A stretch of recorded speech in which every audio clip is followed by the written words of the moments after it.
On pourrait se croire sur une autoroute à peine sortie de terre. Nous sommes en réalité sur le parc industriel d'Awassa en Éthiopie. Mise en service il y a 1 an à peine. 300 hectares d'usines. Et au-dessus de la plus grande d'entre elles, flottent les drapeaux chinois et éthiopiens. L'un des géants chinois du textile a décidé d'installer ici une usine flambant neuve. Toutes les machines sont importées de Chine. Plus de 500 employés éthiopiens et quelques dizaines d'expatriés, chinois forcément. Ça, c'est prêt à être livré. C'est le manager général, Danny Leung, qui nous fait la visite au pas de course. 30 minutes, pas plus. Il n'a pas très envie de s'afficher devant les caméras. La présence chinoise en Afrique est un sujet sensible. Pour le textile et les usines qui vont avec, le plus important, c'est la main-d'œuvre. Ils ont la main-d'œuvre. Vous savez, ici, c'était des fermiers. Ils sont en train de faire leur révolution industrielle. Oui, c'est ça. Une main-d'œuvre abondante et surtout bon marché. Voilà ce qu'est venue chercher cette entreprise chinoise. Quelle est la différence entre le coût du travail ici et en Chine? Une différence assez importante. En réalité, dans ces usines, le salaire est souvent inférieur à 30 € par mois, 20 fois moins qu'en Chine. Alors les entreprises chinoises investissent massivement, y compris pour former le personnel. 25 salariés éthiopiens de cette entreprise ont reçu une formation de 6 mois en Chine, au point de maîtriser la langue de Confucius. Avec près de 300 entreprises présentes en Éthiopie, la Chine est de très loin le premier investisseur étranger dans ce pays. Et ça tombe bien, l'Éthiopie ne demande que ça.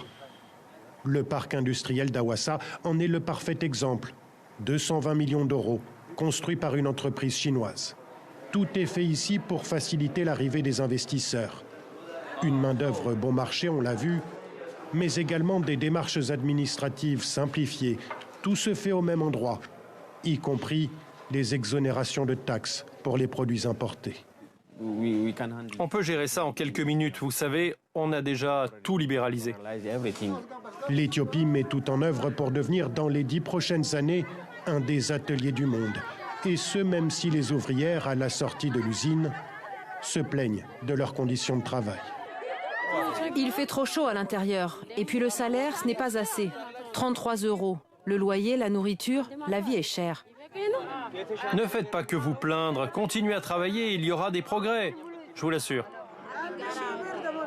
La Chine a clairement choisi l'Éthiopie pour délocaliser une partie de ses usines et de sa production.